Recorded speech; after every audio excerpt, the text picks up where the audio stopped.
ประวัติศาสตร์ราชวงศ์โจวตะวันออกตอนลอบสังหารเจ้าตุลหลังจากปราบกบฏไทสู่ใต้ได้แล้วพระเจ้าโจวเซียงอ๋องก็ได้พระราชทานเมืองหยางฝานเมืองเหวินเมืองหยวนและเมืองฉวนเหมาสี่หัวเมืองให้ขึ้นตรงต่อแคว้นจิ้นเหวินกงเจ้าแคว้นจิ้นก็รู้สึกปลาบปลื้มยิ่งนักขุนนางคนสำคัญที่มีส่วนช่วยจิ้นเหวินกงให้ประสบความสำเร็จคือเจ้าสวยเป็นกำลังสำคัญในการช่วยวางแผนทำให้แคว้นจิ้นได้เป็นใหญ่เหนือแคว้นต่างๆในยุคชุนชิวและส่งให้จิ้นเหวินกงกลายเป็น5อธิราชผู้ยิ่งใหญ่แห่งราชวงศ์โจวตะวันออกอีกด้วยเมื่อเจ้าสวยตายเจ้าตุลก็ได้รับราชการต่อจากบิดาเจ้าตุลมีส่วนสำคัญอย่างยิ่งในการทำให้แคว้นจิ้นในยุคของจิ้นเซียงกงยังดำรงความยิ่งใหญ่ต่อมาแต่น่าเสียดายจิ้นเซียงกงตายเร็วไปหน่อยเขาป่วยตายตั้งแต่ยังหนุ่มเมื่อ78ปีก่อนพุทธกาลจิ้นเซียงกงทิ้งลูกชายเอาไว้1คนชื่อว่ากงจืออี้เก่าซึ่งมีอายุเพียง 3-4 ขวบด้วยเหตุนี้พวกขุนนางในแคว้นจิ้นจึงปรึกษาหารือกันว่าจะสนับสนุนใครขึ้นเป็นเจ้าครองแคว้นจิ้นแทนจิ้นเซียงกงดีโดยตอนแรกอยากจะเชิญน้องๆของจิ้นเซียงกงให้มาครองเมืองเพราะพวกเขามีอายุพอสมควรแล้วน่าจะเป็นเจ้าแคว้นที่ช่วยทำนุบำรุงแผ่นดินให้รุ่งเรืองสืบไปได้เจ้าตุลก็เป็นหนึ่งในตัวตั้งตัวตีที่สนับสนุนกงจือหยงซึ่งเป็นน้องชายของจิ้นเซียนกงแถมมีศักดิ์เป็นหลานตาของฉินมู่กงเจ้าแคว้นฉินโดยเจ้าตุลส่งเซียนมี่และสุยหุ่ย2ขุนนางผู้ใหญ่ไปแคว้นฉินเพื่อเชิญตัวกงจือหยงกลับมาครองแคว้นจิ้นในระหว่างที่รอให้กงจือหยงเดินทางมาครองแคว้นจิ้นนั้นนางมู่อิงภรรยาของจิ้นเซียนกงก็พาบุตรชายกงจืออี้เกาเข้าไปหาเจ้าตุลถึงที่บ้านนางมู่อิงร้องไห้ขอร้องเจ้าตุลและพูดว่ากงจืออี้เกาอาภัพนักต้องเป็นกำพร้าบิดาตั้งแต่ยังเล็กเราสองแม่ลูกก็หวังพึ่งพิงท่านเป็นดังร่มไม้สืบไปขอท่านโปรดเมตตาอุ้มชูบุตรของข้าให้ขึ้นเป็นเจ้าครองแคว้นจิ้นด้วยเถิดหากสำเร็จเราสองแม่ลูกจะสำนึกพระคุณและตอบแทนท่านไปชั่วชีวิตด้านเจ้าตุลพอเห็นนางมู่อิงและกงจืออี้เการ้องไห้ต่อหน้าต่อตาก็คิดสงสารพานให้ระลึกถึงบุญคุณของจิ้นเซียนกงที่เคยมีมาแต่ก่อนทำให้เจ้าตุลเริ่มลังเลที่จะสนับสนุนกงจือหยงให้มาครองแคว้นจิ้นพอรุ่งเช้าเสี่ยซินขุนนางผู้ใหญ่ฝ่ายทหารก็เข้ามาหาเจ้าตุลแต่เช้าตรู่พอทักทายคำนับตามธรรมเนียมแล้วเสี่ยซินก็กล่าวขึ้นว่าบิดาของข้าพเจ้าเป็นนักโทษมีความผิดหนักหนาแต่จิ้นเซียนกงก็ไม่ได้รังเกียจรับข้าพเจ้าไว้เป็นขุนนางให้ยศสมศักดิ์ศรีฐานะข้าพเจ้าทราบซึ้งบุญคุณของจิ้นเซียนกงไม่เคยลืมมาวันนี้ได้ยินว่าท่านจะไปเชิญกงจือหยงมาครองเมืองเรื่องนี้ข้าพเจ้าไม่ยอมขอท่านล้มเลิกความคิดเสียและเชิญกงจืออีเก่าบุตรของจิ้นเซียนกงขึ้นเป็นใหญ่เถิดจึงจะเหมาะสมด้วยประเพณี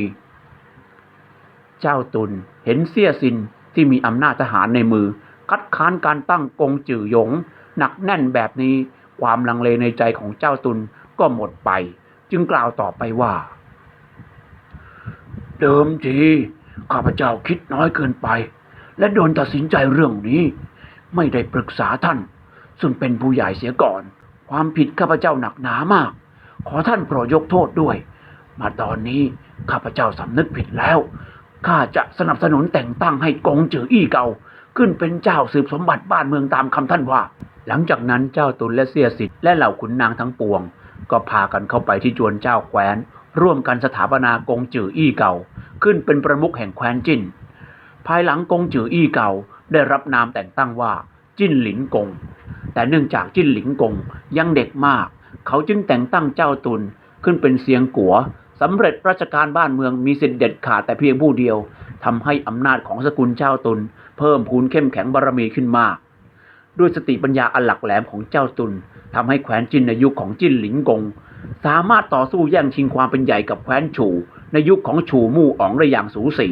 และยังสามารถหยุดยั้งการขยายอำนาจมาทางตะวันออกของแคว้นฉินเอาไว้ได้อีกด้วยเจ้าตุนมีน้องชายคนหนึ่งชื่อว่าเจ้าฉวนชอบการศึกสงครามแต่มีนิสัยมุทะลุดุดันใจเร็วกล้าได้กล้าเสียในแต่ละมื้อแต่ละเดย์มักจะสร้างปัญหาให้เจ้าตุนอยู่เสมอเจ้าตุนเลยไม่ได้ตั้งใจให้น้องชายคนนี้เป็นขุนนางตำแหน่งสำคัญใดๆในแคว้นจิ้นซึ่งเจ้าฉวนมักจะบ่นให้ชาวบ้านฟังเสมอว่าน้อยใจพี่ชายเจ้าตุนมากเจ้าตุนนั่งตำแหน่งเป็นเซียงกัวปกครองแคว้นจิ้นยาวนานถึง14 ปีจนจิ้นหลิงกงเจริญวัยขึ้นเป็นหนุ่มใหญ่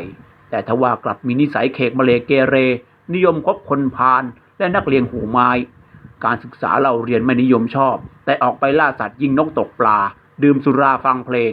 ซึ่งหนึ่งในแก๊งเพื่อนกินเพื่อนเที่ยวของจิ้นหลิงกงคือถูอันกูถูอันกูเป็นคนมีสติปัญญาหลักแหลมแต่ชอบประจบสอพลอเน้นแต่คิดการละเล่นต่างๆมาเอาใจจิ้นหลิงกงให้มีความสุขสำราญจึงได้กลายเป็นคนโปรดของจิ้นหลิงกงสามารถเข้านอกออกในจวนเจ้าแคว้นได้ตามใจชอบวันหนึ่งถูอันกูก็ได้เสนอการละเล่นใหม่ให้จิ้นหลิงกงโดยเสนอให้ทำการปลูกหอคอยสูง3 ชั้นเอาไว้ที่อุทยานไทจวนแล้วชวนจิ้นหลิงกงขึ้นไปบนหอคอยเพื่อแอบดูชาวบ้านร้านตลาดสัญจรไปมาพอจิ้นหลิงกงขึ้นไปบนหอคอยแล้วเห็นชาวบ้านมากมายเดินกันขวักไขว่บนท้องถนนก็คิดสนุกขึ้นมาให้ลูกสมุนไปเอาหนังสติ๊กยิงใส่ชาวบ้านที่เดินผ่านไปมาใครยิงโดนชาวบ้านก็จะได้รางวัลใครยิงพลาดก็จะโดนปรับให้ดื่มสุราซึ่งการละเล่นนี้จิ้นหลิงกงรู้สึกสนุกสนานมากแต่ชาวบ้านไม่สนุกด้วยเพราะโดนลูกหินยิงใส่บาดเจ็บหัวร่างข้างแตกไปตามๆกันยิ่งพอได้ยินเสียงชาวบ้านร้องไห้เจ็บปวดระงมจิ้นหลิงกงก็ยิ่งสนุกสนานจึงพาเหล่าบริวารมาขึ้นหอคอยเอาหนังสติ๊กยิงใส่ชาวบ้านแทบทุกวันสร้างความเดือดร้อนให้ชาวเมืองมากมายต่อมาจิ้นหลิงกงก็ได้สุนัขตัวใหญ่มาตัวหนึ่งนิสัยดุร้ายและมีกำลังมหาศาลหากจิ้นหลิงกงไม่พอใจใครก็จะปล่อยให้สุนัขไปไล่กัดทำให้มีคนบาดเจ็บหรือถึงตายเป็นจำนวนมากยิ่งนานวันความชั่วร้ายและความคึกขนองของจิ้นหลิงกงก็เพิ่มพูนมากขึ้นในขณะที่การออกว่าราชการการออกขุนนางก็ลดน้อยลงใครก็ไปว่ากล่าวตักเตือนหากไม่โดนไล่โดยพวกบริวารก็โดนสุนัขไล่กัดจนต้องหนีออกมาวันหนึ่งเจ้าตุลและสุยหุยเข้าไปในจวนเจ้าแคว้นเพื่อหวังจะตักเตือนจิ้นหลิงกงระหว่างที่เดินเข้าไปก็เห็นคนรับใช้แบกตะกร้าใบใหญ่ออกมา2 ใบท่าทีรีบร้อนมีพิรุธเจ้าตุลเลยเข้าไปขวางและสั่งให้เปิดตะกร้าออกดูปรากฏว่าในตะกร้าเป็นศพคนตุยเจ้าตุลก็ไต่ถามคนรับใช้ว่าศพนี้เป็นใครพวกคนใช้ก็ตอบว่าศพนี้เป็นพ่อครัวในจวนจิ้นหลิงกงโกรธพ่อครัวที่ทำอาหารช้าไม่ทันใจสุยหุยได้ฟังดังนั้นก็ถอนหายใจใหญ่และพูดว่าการกระทำแบบนี้มันหยาบช้าเกินไปแล้วข้าพเจ้าจะเข้าไปตักเตือนจิ้นหลิงกงก่อนหากจิ้นหลิงกงไม่ฟังก็ขอให้เจ้าตุลเข้าไปช่วยพูดอีกแรงด้วยว่าแล้วสุยหุยก็เข้าไปในตึกของจิ้นหลิงกงแล้วให้เจ้าตุลรออยู่ด้านนอกพอจิ้นหลิงกงเห็นสุยหุยเดินเข้ามาท่าทางเอาเรื่องก็เกรงใจกลัวยิ่งนักสุยหุยก็ว่ากล่าวตักเตือนจิ้นหลิงกงเป็นการใหญ่ท้ายสุดจิ้นหลิงกงจึงพูดว่าท่านเสนาบดีว่ากล่าวได้ถูกต้องตอนนี้เราสำนึกผิดแล้วต่อแต่นี้ไปจะไม่ทำเช่นนี้อีกสุยหุยเห็นจิ้นหลิงกงสำนึกได้ก็ดีใจและกลับออกมาเล่าให้เจ้าตุลฟัง2 ขุนนางใหญ่จึงพากันแยกย้ายกลับจวนหลังจากนั้นจิ้นหลิงกงก็เก็บตัวอยู่ในจวนเจ้าเมืองได้ 2-3 วันจนรู้สึกเบื่อจึงชักชวนให้ถูอันกู่พากันออกไปขึ้นหอคอยหลังจวนเพื่อเอาหนังสติ๊กยิงชาวบ้านเล่นอีกซึ่งพอเจ้าตุลทราบเรื่องก็รีบเข้าไปหาจิ้นหลิงกงที่หอคอยทันทีพอไปถึงก็กล่าวว่านายท่านรับปากสุยหุยแล้ว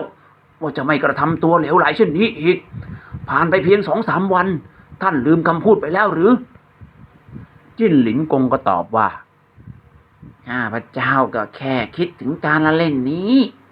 อยากเล่นเป็นครั้งสุดท้ายวันนี้ขอข้าพเจ้าสักวันเถอะท่านจะว่ากล่าวอะไรก็ขอให้รอวันพรุ่งนี้ก่อนได้หรือไม่เจ้าตุลได้ฟังก็ถอนหายใจจึงคำนับลากลับบ้านไปด้านถูอันกู่พอเห็นเจ้าตุลออกไปรับตาแล้วจึงรอบกระซิบกับจิ้นหลิงกงว่าเจ้าตุลถือว่าตนเป็นเซียงกัววางอำนาจบาดใหญ่ไม่เห็นเจ้านายอยู่ในสายตาเหตุใดท่านไม่กำจัดมันเสียชิงอำนาจปกครองกลับมา แล้วท่านก็จะได้เป็นใหญ่ในเมืองจิ้นเชกเช่นปู่และบิดาของท่านอย่างเต็มภาคภูมิถึงตอนนี้คงไม่มีใครกล้าขัดความสำราญของท่านอีกจิ้นหลินกงได้ฟังก็มีใจกำเริบและเห็นด้วยจึงสั่งให้ถูอันกู่หาคนไปลอบสังหารเจ้าตุนเสียให้สิ้นซากถูอันกู่ก็ไปจัดจ้างมือสังหารคนหนึ่งให้ไปรอดักฆ่าเจ้าตุนในตอนเช้าวันรุ่งขึ้นในระหว่างที่เจ้าตุนเดินทางจากบ้านมาออกราชการที่จวนเจ้าเมืองมือสังหารคนนี้เป็นคนซื่อสัตย์ตอนแรกที่รับงานก็เพราะถูอันกู่เคยมีบุญคุณชุบเลี้ยงมาจึงไปแฝงกายอยู่ริมพุ่มไม้เพื่อดักรอรอบฆ่าเจ้าตุนพอถึงเวลาเช้าเจ้าตุนก็นั่งรถพาขบวนทหารออกจากบ้านไปตามท้องถนนผ่านไปทางใดก็ล้วนแต่มีชาวบ้านออกมาคำนับกราบไหว้เจ้าตุนก็หยุดรถไต่ถามสารทุกข์สุขดิบชาวเมืองอย่างมีอัธยาศัยไมตรีพอมือสังหารเห็นเจ้าตุนกระทำตนเป็นดังรัฐบุรุษก็แอบคิดละอายในใจว่าตัวข้าก็เป็นชาวเมืองจิ้นที่ผ่านมาถึง10 กว่าปีได้อาศัยอยู่ร่มเย็นเป็นสุขก็เพราะเจ้าตุนทุ่มเทแรงกายแรงใจปกครองบ้านเมืองโดยสงบหากวันนี้ข้าได้ฆ่าเจ้าตุนเสียแล้วบ้านเมืองก็คงจะวุ่นวายเป็นแน่ข้าพเจ้าจะกลายเป็นคนถอยฆ่าขุนนางดีคิดดังนี้มือสังหารก็เข้าไปสารภาพความผิดกับเจ้าตุน